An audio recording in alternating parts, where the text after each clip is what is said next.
So, good afternoon, and welcome to today's Mental Health and Wellness panel, Spirituality in the Library Workplace, Bringing Your Whole Self to Work. My name is Christine Krieger, and I'm the Professional Development Consultant for the Colorado State Library, and I will be tech support for this session, as well as helping to monitor the chat as we move through the session. The session is being recorded, and we've also enabled automatic Zoom captions that you can turn on or off as needed. They should be available in the lower right corner. You might have to click on the More button to be able to turn them on, but you should be able to turn them on for yourself as needed.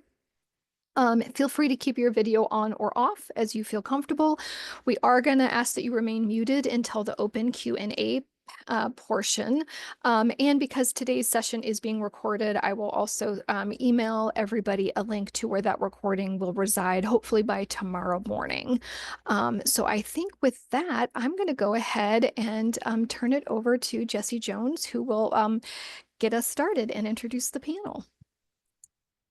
Hi, everyone. My name is Jessie, and just before we get started with today's sessions, I do want to acknowledge that the content we are going to be covering today is probably going to be heavy and depressing. So just make sure you take time for yourself, but we are going to be discussing job satisfaction, low morale, constructive criticism of the profession, and negative workplace culture. So again, if you need to take time for yourself, please do that. As a reminder, we are recording this session, so you can always come back to it later if it gets to be too much. The final thought I want to leave you with is that everyone can make a difference. Each of you showed up because you care about your coworkers, your patrons, your communities, so we're here to learn and support each other. So let's go ahead and get started and introduce our panel. Again, my name is Jessie. I am the Collection Development and Cataloging Librarian at the Iliff School of Theology. And I'm here, honestly, again, to learn and support and feel encouraged by our communities. So let's go ahead and get started. Sho, how about you go ahead and introduce yourself? Hi all, my name's Sho, my pronouns are they, them, and I am now the new Writing Center Director at Iliff School of Theology, but when I was asked to be on this panel, I was at the University of Denver in their Course Reserves department, and I get to work so lovely with Jessie at Iliff School of Theology, so I get to work closely with libraries, even if I'm not exactly in one anymore, and so I'm really excited to talk more about spirituality. I'm a PhD student in religion, and so this is a topic that I'm very interested in. And so are we popcorn style? Or are you gonna pick someone next, Jessie? Yeah, I'll popcorn. Let's go ahead and go on to David F. Great. Yeah, my name is David Fastman. I am the curator of the Beck Archives of Rocky Mountain Jewish History and an assistant professor here at the University of Denver. That's more than enough for me. That's perfect. Thank you. How about Ibrahim? Hello, everybody. I am Ibrahim Mohammed, Systems Librarian at Auraria Library, downtown Denver. The library serves CU Denver, CCD, and MSU. This is my second year with the library here in Denver.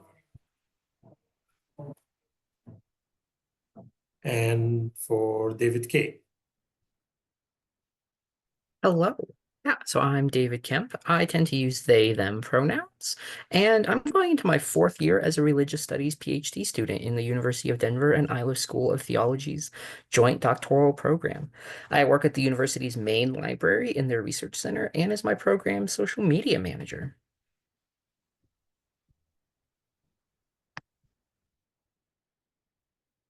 And how about you, Deep? Yeah, thanks. So, hi, everyone. My name is Diptamshu Das. I use he, him pronouns, and I'm a PhD candidate in religious studies at the University of Denver and Iliff School of Theology. And for my research, I study Hindu goddess traditions. And I have also been working as a graduate research assistant at the University of Denver Library. It's been more than 3 years. And I'm very thrilled and excited to be a part of the panel today and to hear everyone's thoughts. Wonderful. And Catherine? My name is Catherine Schenk. I am a science and math librarian at James Madison University, which is located in Harrisonburg, Virginia. I have my background, like my undergraduate degree was in religious studies and with my minor in biology. So I get called into a lot of interesting conversations about faith and science in my role now as a science librarian. I'm just happy to be here. Wonderful. Thank you everyone for being here and joining us today. So we are going to go ahead and get started with our questions. We do ask that if you have any questions to go ahead and drop them in the chat, and we'll make sure that we have time to get to those at the end of the session. Again, we are recording, so if you need to take a break, please do so, and you will get that link and you can always come back to this. So let's go ahead and get started. Our first question, I'm going to go ahead and send it off to David K. How do you personally define spirituality, and how do you see it relating to the workplace? Thanks so much. So, there's a lot of actually debate and discussion in the field about spirituality and if it's the same as religion, and like if we can even define these as concepts. So I won't try to make like a universal claim here, but for me personally, spirituality is like a personal connection to the divine or metaphysical forces, whereas a religion is going to be more institutionalized. Like I would say most people's spirituality is also their religion. But for a lot of people, they also hold spiritual values and practices which may not necessarily be their religion. For example, you might be religiously like a Christian, but then you also read astrology or do tarot or wear crystals, in which case you have a kind of hybridized spirituality incorporating aspects of Christianity and neo-paganism or like New Age religions, even if you would never consider yourself anything but exclusively a Christian. Another example is how religion tends to be more strict with its guidelines. Think like how do you act in a temple or a church, or the order of service, etc. But for spirituality, it doesn't necessarily have these same kind of institutionalized hierarchical guidelines per se. If it does have any, they tend to be more self-imposed. Like, what do you choose to do in your daily practice? So that's kind of how I would really quickly and briefly define spirituality, like as an incredibly personal act of faith that oftentimes involves and incorporates other aspects of your life or other religions into a whole spiritual experience unique for yourself. That's a really good explanation. I really like that. Did anybody else have any other thoughts to add? I mean, I think you pretty much summed it up for us, David. Great. So our next, Thank you. Yeah. Our next question is, what role, if any, do you believe spirituality should play in a professional setting like a library? And what are your thoughts, Steve? Yeah, thanks for the question. I think this ties in very well with the first question and David's very thoughtful introduction, right? The introductory comments on spirituality. I think spirituality can play an important role in any professional setting, including the library. And I think that depends on how each of us chooses to approach the idea of spirituality. And again, this is a very personal experience, right? So for me, I always think of spirituality, the essence of spirituality in terms of interconnection. Now, what do I mean by interconnection? There are different ways of looking at interconnection, right? So we all are interconnected in this world, although we come from different cultures and backgrounds. Even in this very panel, we have different expertise, but we have come together to share this sacred space. Interconnection is also about interdependence. So there's a whole Buddhist philosophy about how we are not independent, isolated beings. We have to rely on each other, right? And the third idea of interconnection, at least for me, is how different aspects of our lives are interconnected: personal, professional, social, or interpersonal. So you can't really separate your personal from your professional life. And I think that is where a space like the library is very important. So speaking as a Hindu, it's very interesting that a library is literally a sacred space. And why do I say that? Because books are sacred objects.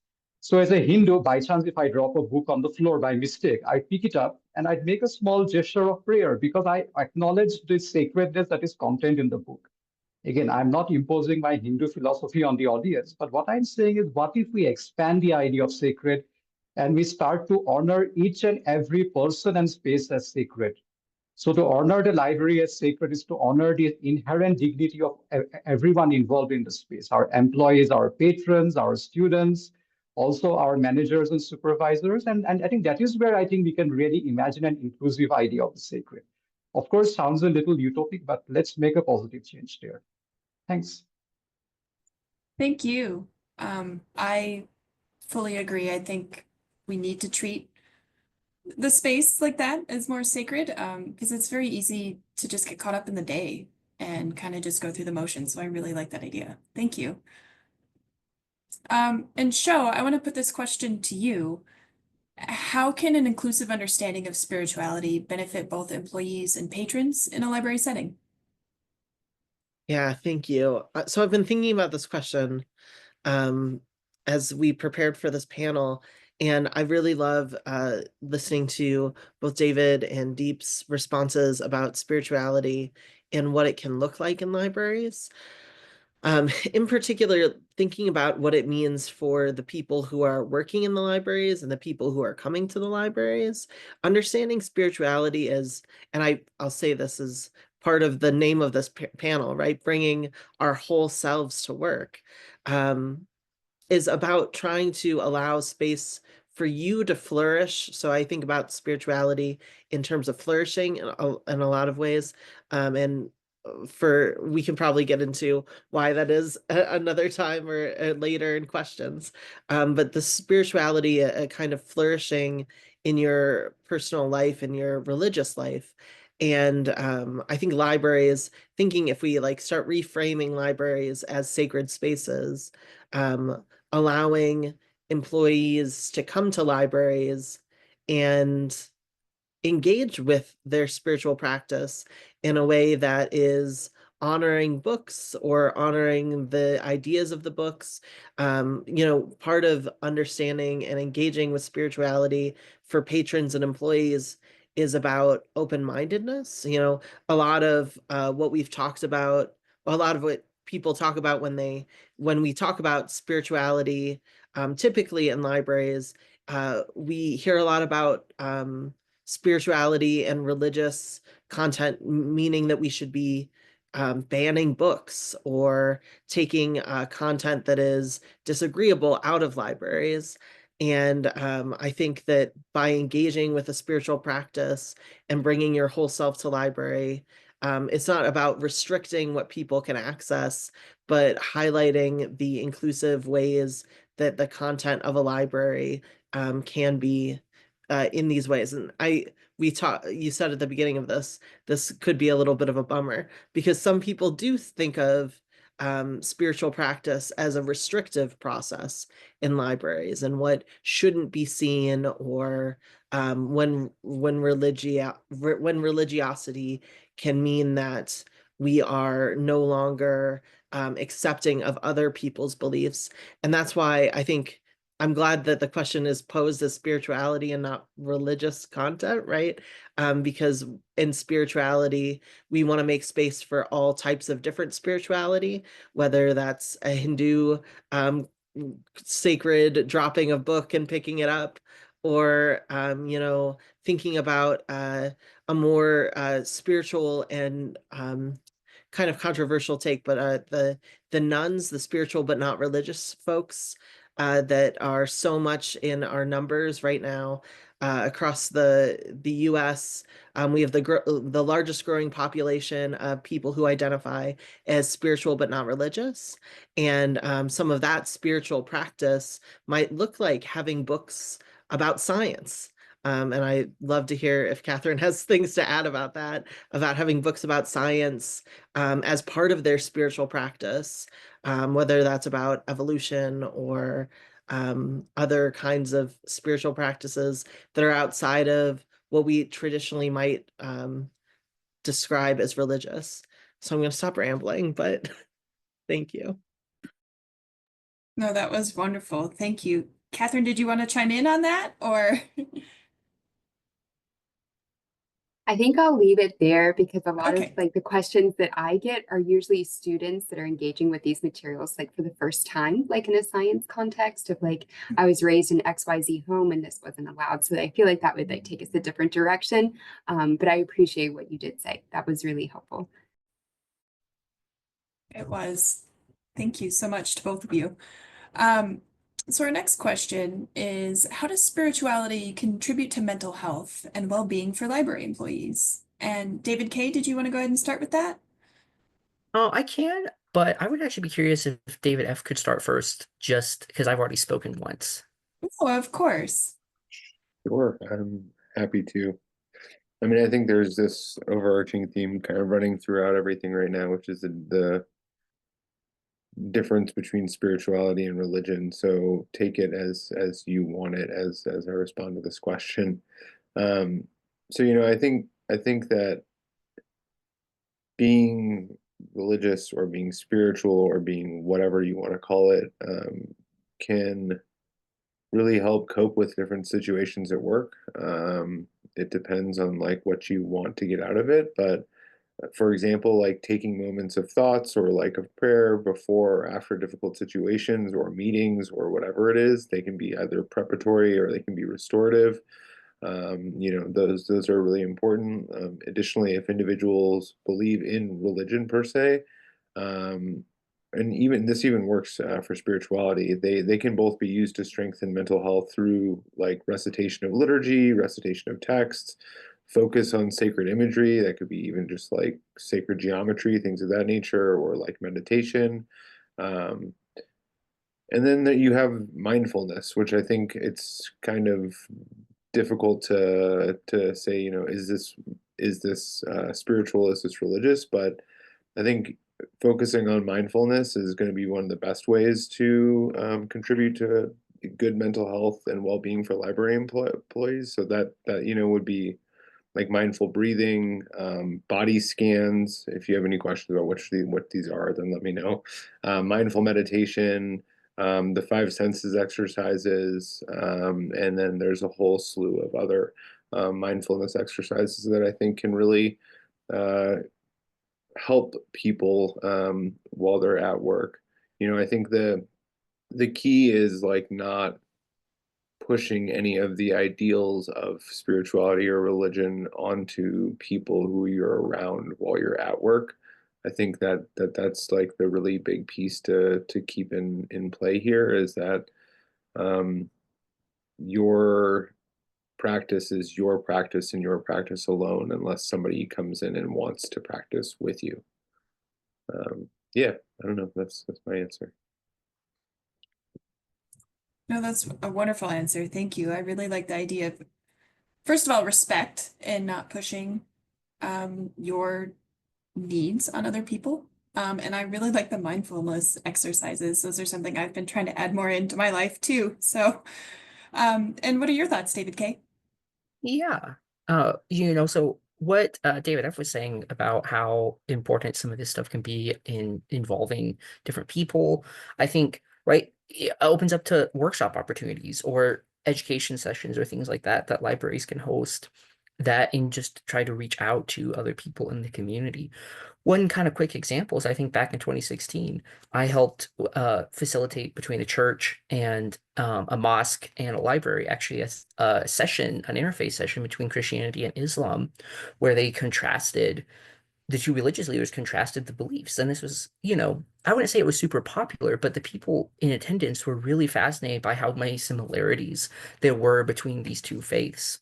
And I think that's really important in this kind of political climate where people are, I mean, for example, we have the dang government imposing like anti-Christian bias task forces and things now, right?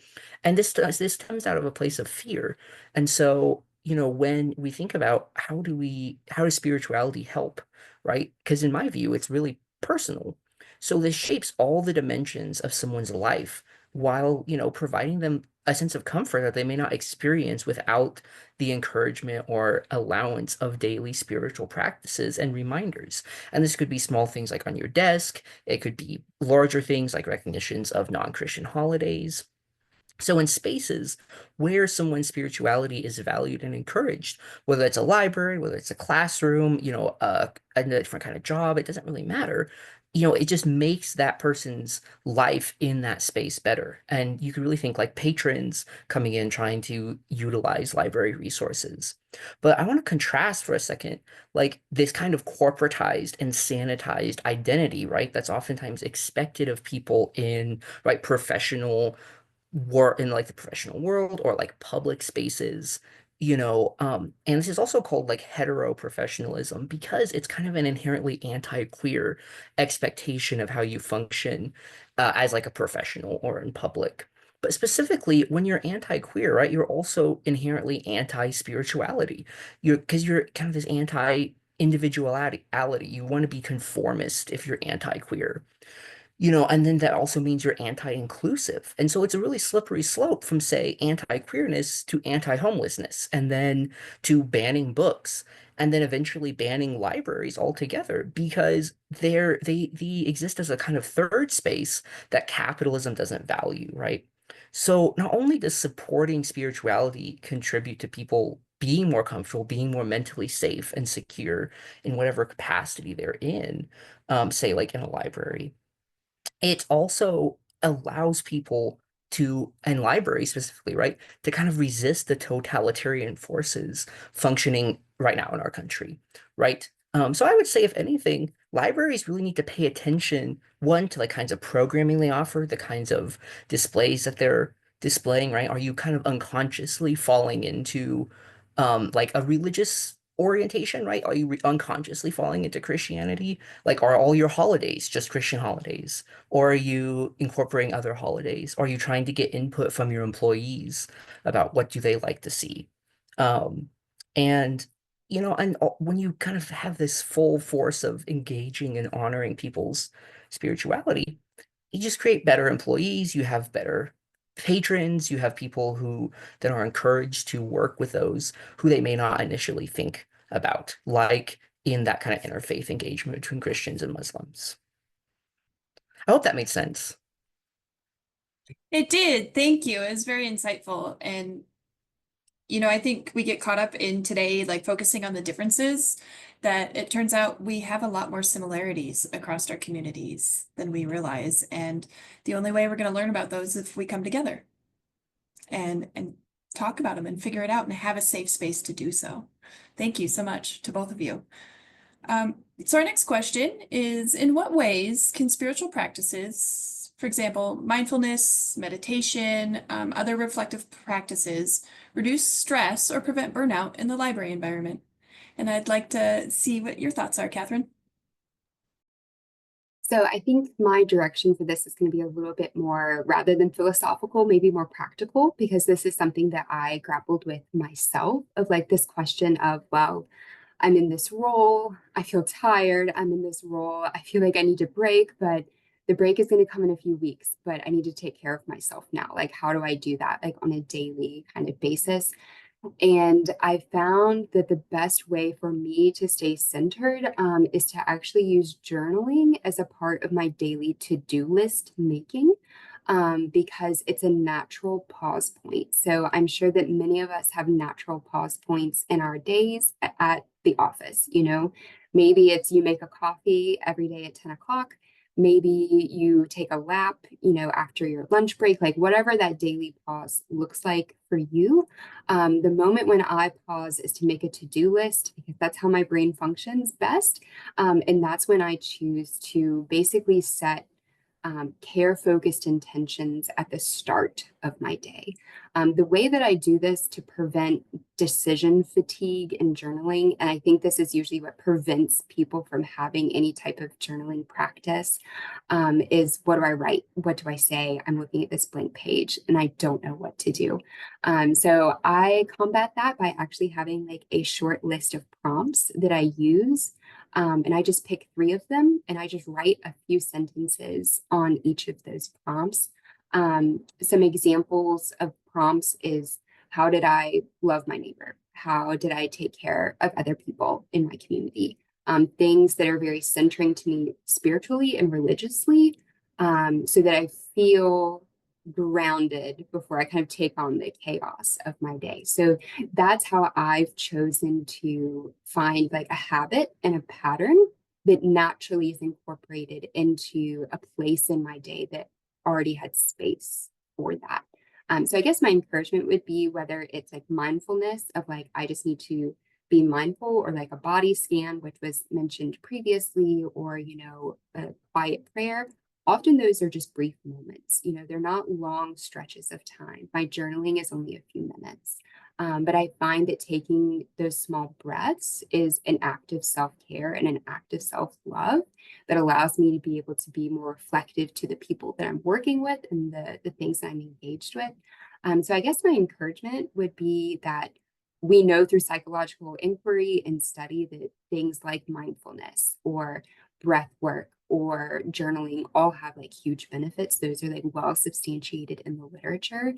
And I think that whether you're taking it from the view of like a spiritual practice or maybe something that's more like a formalized like religious practice, like whatever that looks like for you, reap the advantages of it. Not just, you know, at home or maybe like, you know, when you're with a community of people, but there are benefits to just pausing each day in small windows of time that really makes the workday seem a lot more smooth and a lot more care focused. So that's what I had to say kind of like on that theme. I feel like this was already started in the previous questions. So this is kind of just almost like a rebuttal to that.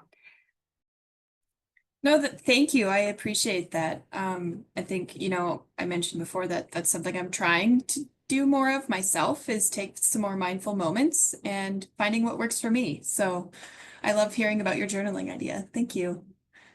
Sho, did you have some thoughts to add on this as well? Yeah, so I love a daily task because I need them. So I appreciate Catherine talking about journaling. I tried to do something like that at one point, and I was really struggling to get a daily thing in, especially with, you know, how versatile library work is. Some days look very different from others depending on the job you're doing. And so you might not be able to always carve out that time. And so I wanted to just add that even making a space for it once a week to do something is so helpful and important. Something that we do at Iliff School of Theology in the library every week is that we do a little meditation. And, you know, we've talked a lot about so far in this panel about spiritual practice as an individual thing that we can do. And I also think that part of spiritual practice is community. And so being able to have community with people who opt in, I mean, not saying you have to go do this, meditate every week together, but to offer space. Even we do it, we block off a half an hour in the library to sit and meditate for anyone who wants to. And it never is a half-hour meditation because we're all beginners here and trying our best. But we do about 10 minutes of breath work or, you know, unguided meditation. And you know, it's a small thing, but I found it so helpful to have this space with my entire workplace that people could come to if they wanted to, and have some more community in the spiritual practice. And even, I mean, I would say we probably don't even label it as a spiritual practice at Iliff. It's just a practice that we do to try to work on burnout, and came out of a conversation around everyone is feeling so bad. What can we do as a community together? And so finding ways to make a small group of people who you might go and do breath work with, or you might sit and check in with. Those spiritual practices, we might not think of them as spiritual practices, but they definitely are. And those are really helpful as well. Thank you. I'm glad you brought up the meditation we started doing, because I never would have done that by myself. And so having the community at Iliff and that encouragement to take that time has really helped me. And so thanks for bringing that up, Sho. So our next question is, can spirituality help foster resilience in challenging work situations? If so, how? Deep, what are your thoughts? Yeah, I think it's a very important question, and it really connects to me at so many levels. So here are some thoughts. So generally, when we think of spirituality, what perhaps comes to mind is a figure of a monk in a mountain cave, lost in meditation and surrounded by a halo of light. And it's all about peace and serenity. I don't think it always works that way, because for me, spirituality encompasses the entire range of human emotions, whether it's pain, whether it's laughter, whether it's sorrow, whether it's anger, or whether it's loneliness. I think it's a huge list. And I think that is where perhaps we can allow an inner resilience to grow. And let me share some examples from my own life and spiritual journey. So one of my ongoing themes is how to honor sacred rage. Now, a big disclaimer, when I say sacred rage, I'm not asking anyone to lash out their anger. I'm also not advocating a toxic kind of anger. I'm referring to anger that is justified, righteous rage, right? Because anger for me is like an alarm system that tells us that we have been wrong, that we have been challenged, or we have been hurt in very unfair ways. And I think anger also activates our craving for justice in so many ways. So I think part of the spiritual practice is to honor anger and to process anger in a very healthy way. So as someone who works at a customer service point, often, and me and my colleagues, we do experience or encounter patrons over the telephone who can be very rude and insensitive. And I think there's something about telephone that becomes a good excuse for people to be rude. I think it's okay to process that anger and to feel hurt as much as I want to cultivate or feel empathy for the patron or the person. And luckily in our workplace, the place where I work, we have a whole boundary setting guidelines in our training manuals. So I feel very fortunate. So that is one way of looking at it, that we have to honor our emotions, whatever emotions tend to come up. And the other, of course, and that being said, anger has to be resolved and anger has to be released. I mean, it shouldn't block the possibility of healing. And on the other side of the spectrum, I should also say that, yes, not every battle needs to be fought. We also have to pick our battles wisely and carefully, and speaking as a person of color. And yeah, so those are my thoughts. And I'd love to hear any differing or, any other opinions on this. Thank you so much. You made some really good points. Ibrahim, did you have any thoughts on this as well?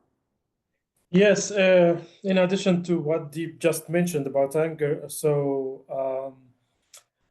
it's about taking breathe and put yourself in the other person's shoes. So in my job, I'm not dealing with patrons or customers, because I'm technical services librarian all the time. I'm backstage.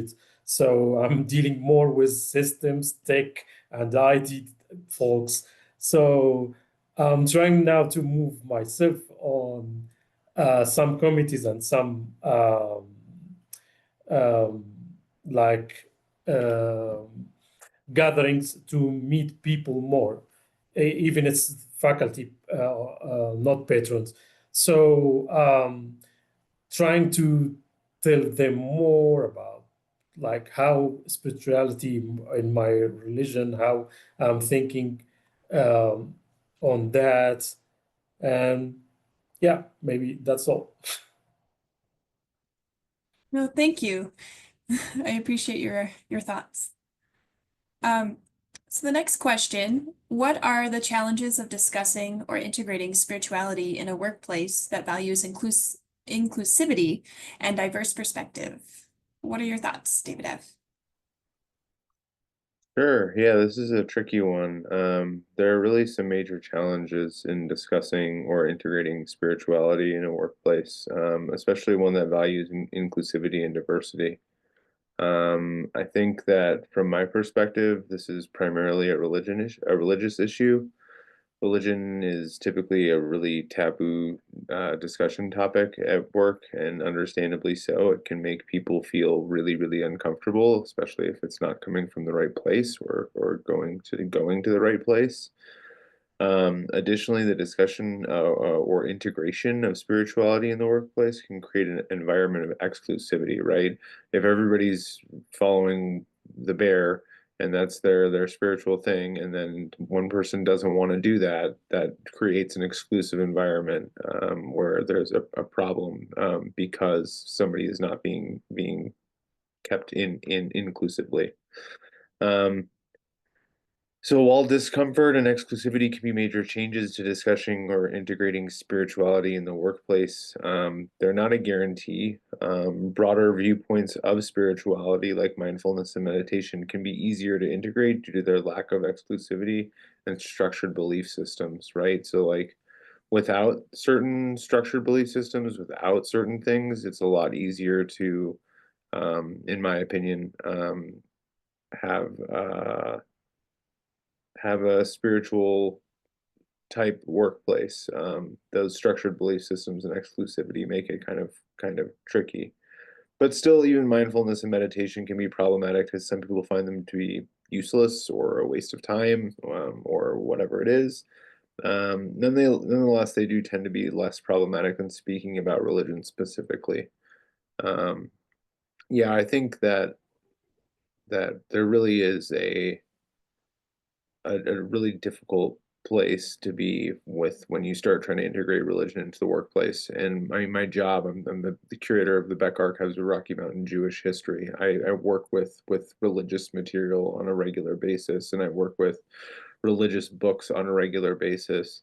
But I have to be very careful not to ever assume that somebody's Jewish or this or whatever it is, or I have to be very careful to, not to make those overstepping statements that might be offensive to somebody or things of that nature. And so I think that spirituality becomes a little bit easier, but the more structured things are, like religious movements, the more difficult it becomes to successfully integrate it into your life at work. Yeah. No, that's perfect. Thank you. Those are good points. I agree that the more structured something is, the harder it is to bring in, and it feels like that we have to keep it separate, but we're working on making those sacred spaces where we don't have to. We should all feel safe and included. Thank you. Sho, did you have any thoughts on this as well? Yeah, so part of the challenge, I think, in integrating spirituality in a workplace is that probably whether we acknowledge it or not, your workplace has a bias towards a certain kind of spirituality already, right? Whether that is, here in the US, Christian space, whether you are at Jesse and I are at a theology school, so obviously a Christian space, whether you're at a university or public library, there's probably a spirituality that without us knowing it, we are perpetuating this kind of exclusivity already, even if we're trying to be the most secular space. Part of the research that I do is talking about how even secular spaces, sorry, you guys get to meet the other panelist, my cat, but sometimes when we're talking about even secular spaces, these secular spaces are ingrained in a spirituality because of the place that we are in, and because of the socio-location of the spaces around us. And so I won't get too much into spatial theory right now because I think that's a little off topic, but understanding that even what we deem as secular might not be as secular, and then trying to figure out what kind of space we are already cultivating and trying to integrate spirituality. My first year at the University of Denver, I was in the position that Deep Tangshu is in, and they asked me to put together a book display on for Earth Day, and it was supposed to be about the connections between the nature and spirituality and kind of these things.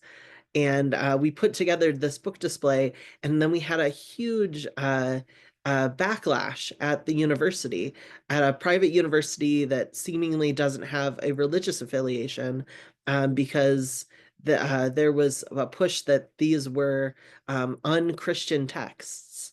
And so I even seeing that at a space where that's not, there is no, set religious ideology. You just never know what you're already pushing against. And so I think trying to decide how much of spiritual practices you're willing to push into these spaces and try to create a level playing field. And I think that in some ways can be the job of all of us, to try to figure out how to incorporate, whether it's those meditative practices or whether people, believe in those meditative practices or not, and just trying new things. So. No, thank you for sharing. I think you make a good point that it's us coming together to try to be aware and learn, and everybody's gonna have different perspectives that can bring out different things. So thank you. How are we doing on time? Do we have time for one more question? Perfect. Let's go ahead and do this one. What are some practical ways library leaders and managers can support the spiritual well-being of their employees? Catherine, what are your thoughts? So I think a part of this has already been mentioned about collaborating with either outside partners, or like I work on a university campus, so like other centers on campus, right? To perhaps like host workshops or seminars or like brown bag lunches where you can lunch and learn like on topics either related to, I think, like well-being or spirituality, like, and how that might be like integrated into the workplace is something that centers like counseling centers or like a wellness group, or other community partners might be willing to do for a library. Like if that's like a type of professional development that would be on offer, I believe that that would be like a good option that people could elect into. I know that that's not going to be something that everyone is going to want to participate in, but if that's something that the organization would like to provide, then I think that that's just like an overarching collaborative option. At my institution, a lot of the people that are in leadership or in management are also big proponents of Nell Noddings and her kind of like theories of care in education. So we are a very care-based organization, which is something that I benefit deeply from. And that would be my reflection or tangible takeaway for people on the call that also find themselves in leadership, is just asking the question, how do I care for my employees? How do I care for the people that I supervise? But then answering that question with concrete examples, not just like generalities of like, oh, I'm a nice person, I do nice things, but actually sitting down and thinking, wow, like in the past like month, how have I actively cared for the people that are under my wing? And like really thinking deeply and critically about what care can look like and does look like. I think that's a great place to start when wanting to incorporate either spiritual or religious spaces within the library, is just knowing what we are already doing in that realm.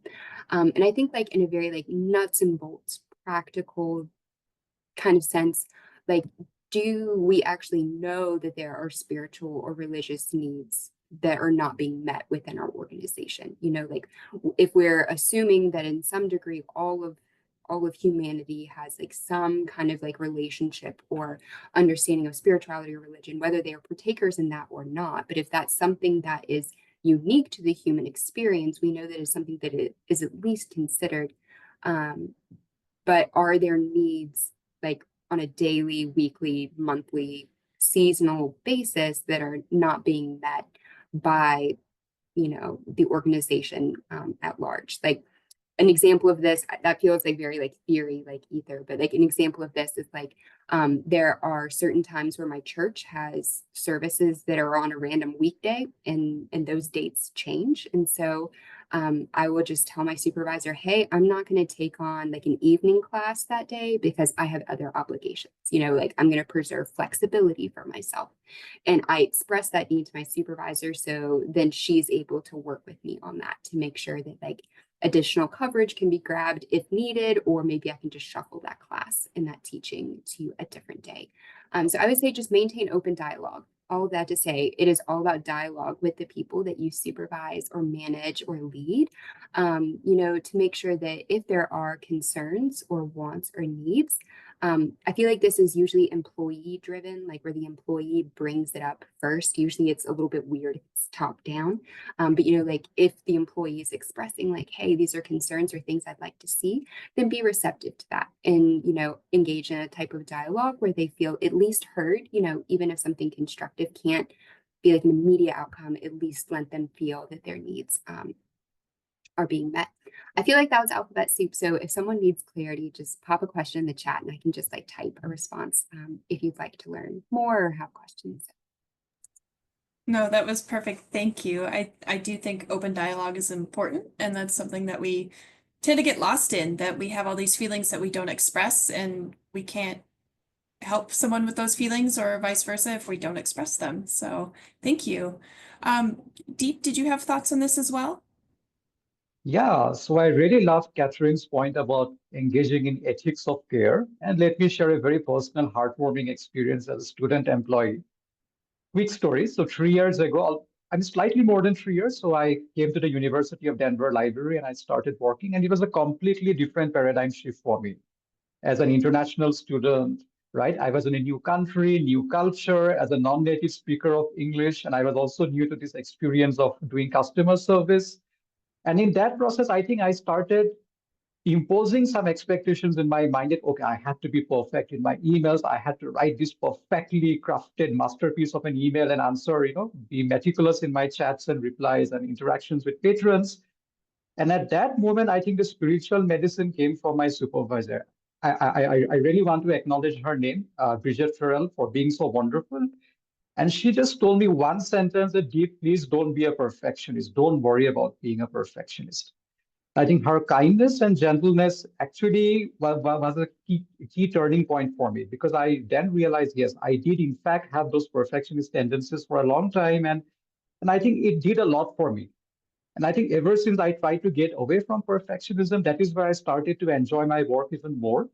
And of course, I also think I can correctly claim that marginalized communities have a greater propensity towards perfectionism and imposter syndromes for different cultural and historical reasons, for historical and cultural reasons. But that's not the topic. But my answer is yes, I think we need caring and kind supervisors who can be very honest in their feedback, in their interactions with their employees. And I think that also is a spiritual experience, so to speak. Thank you for sharing that story. I really am glad that you had that experience and had a supervisor that was able to support you that way and remind you that it's okay to not be perfect.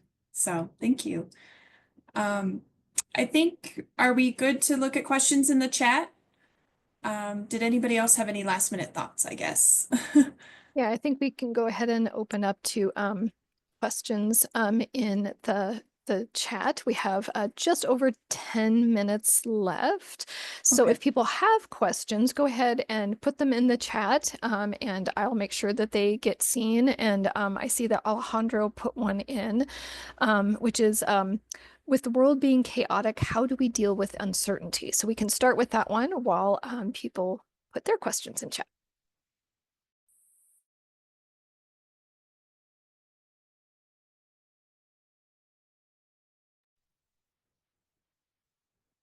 Did anybody feel strongly about answering that one right away?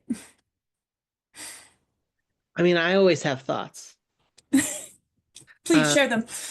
Alejandro, thank you for your question. I just want to say, you know, this is not going to be the answer anyone wants to hear. But with the world being so chaotic, how do we deal with uncertainty? By having uncertainty, by sitting with uncertainty. in some ways, right? How do we deal with the uncertainty?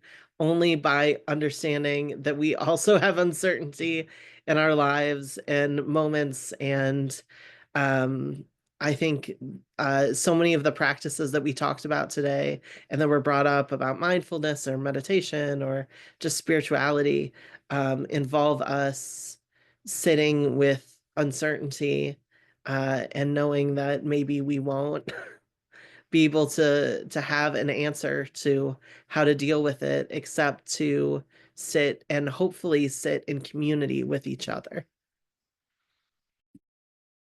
I want to echo Show's wonderful answer there and just bring up the fact that, spirituality is going to contain uncertainties, right?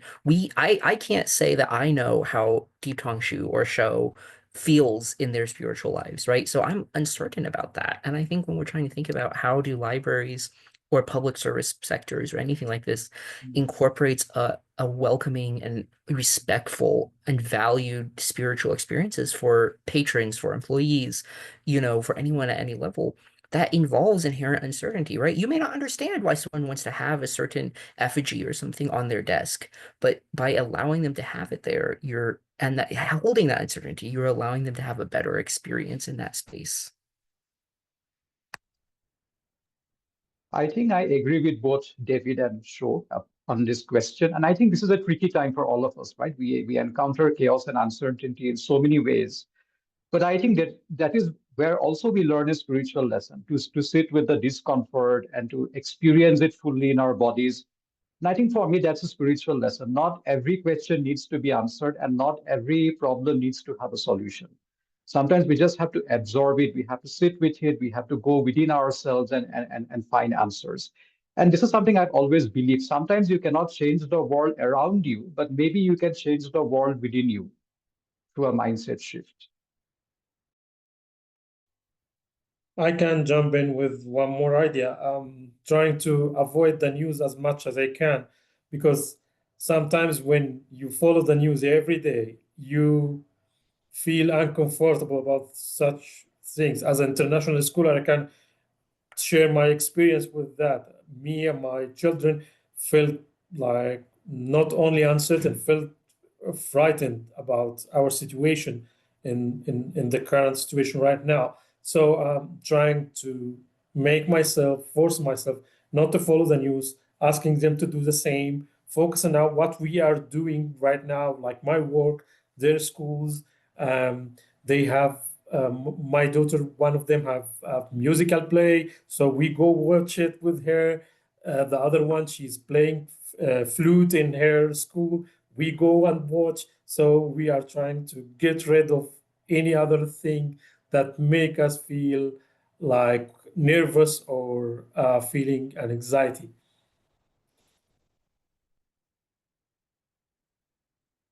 So we do have two questions in chat that are somewhat related, if I'm reading them correctly, and if I'm not, the people can correct me. So one person is asking, what experience do you have with bringing spiritual practices to the community through programming? And then somewhat related is how you might suggest creating workshops or educational opportunities in the workplace. And I wasn't sure if the education meant for staff or the public, but those are two kind of related questions. Just jump in here real quick and say, I've been involved in a lot of like interfaith practices and interfaith, workshops, interfaith conferences, etc. And one of the really important things is that I think there's a misconception that the most effective kinds of spiritual related workshops or education or something is like a one-on-one thing. Like, oh, let's get a Hindu to come talk to us today, right? Or let's get a Buddhist to come talk to us today. When really that doesn't quite resonate in the same ways, because people need points of reference, right, to their own beliefs. And so within, say, like the United States, where we're this very kind of Judeo-Christian kind of dominated culture, it's really beneficial to have those interfaith practices where you can have religious leaders and experts about one faith or multiple faiths have conversations with the faith that people here are already familiar with. And so I just wanted to bring that up. Let's kind of think forward as you're planning this kind of programming.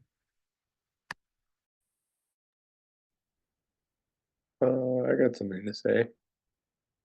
So I think you can create religious or spiritually adjacent workshops. So for instance, like I have a team of volunteers who comes in to work on a collection called the Jewish Consumptives Relief Society, which was a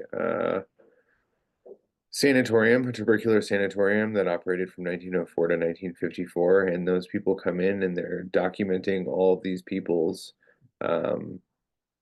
life experiences, their applications that have their names and how many kids they have and their wife and what religion they are and all these types of things. And so, you know, this happens once every 2 weeks and they come in and it's not that they're coming for a Jewish event per se, right? Because there's nothing about that. And the sanatorium accepted anybody who wanted to come as a free sanatorium. So there's a lot of inclusiveness in terms of the papers as well. But I think that having these events allows people who are primarily Jewish who come in to experience some amount of like Jewish history and Jewish like culture versus Jewish religion, right? And there's a big difference between that. And I think that having these events where you talk about culture or ethnicity or things of that nature, and they're just slightly tangential to the actual religious aspects of things, can be a very easy way to have a program that encapsulates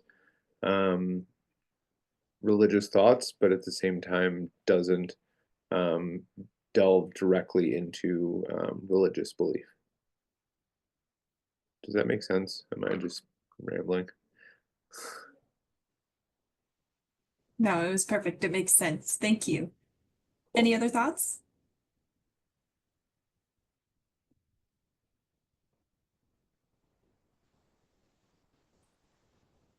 We did have another question come through chat that kind of spurred a little bit of discussion. So somebody asked if the panelists have optimism for the future, and one reply was absolutely not, and I don't think anyone should, because optimism breeds complacency while hopelessness produces action to actively change the issues. And then another reply was, I would say that optimism or vision should be backed by action. In Hinduism, there's a concept of karma yoga, action without attachment to outcome. That being said, as a person of color, I would hold on to the possibility of hope without and within. So I thought that was kind of a profound interchange in ways of thinking about optimism and pessimism and realism and spiritualism.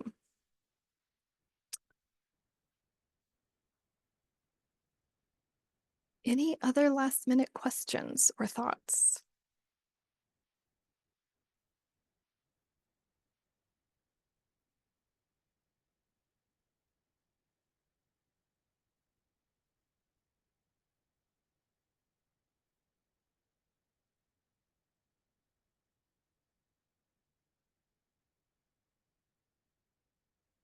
Right. Well, I don't see any other questions coming through. So first and foremost, I want to thank all of our panelists for agreeing to share with us today. And I also want to thank the attendees. I think we had 45 people at one point. So this was a very well-attended session. So the recording, as I said before, will hopefully be available by tomorrow. And I'll send out an email with a link back to where you can access the archive. Also in that email, I'll let you know about how you can request a certificate for today's session. And then, of course, the ever-present survey, what you thought about today's session, will be included as well.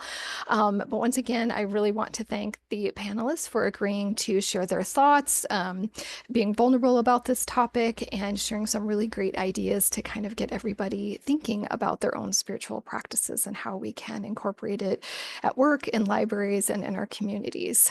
So I want to thank everyone, and I hope everybody has a really great rest of your afternoon.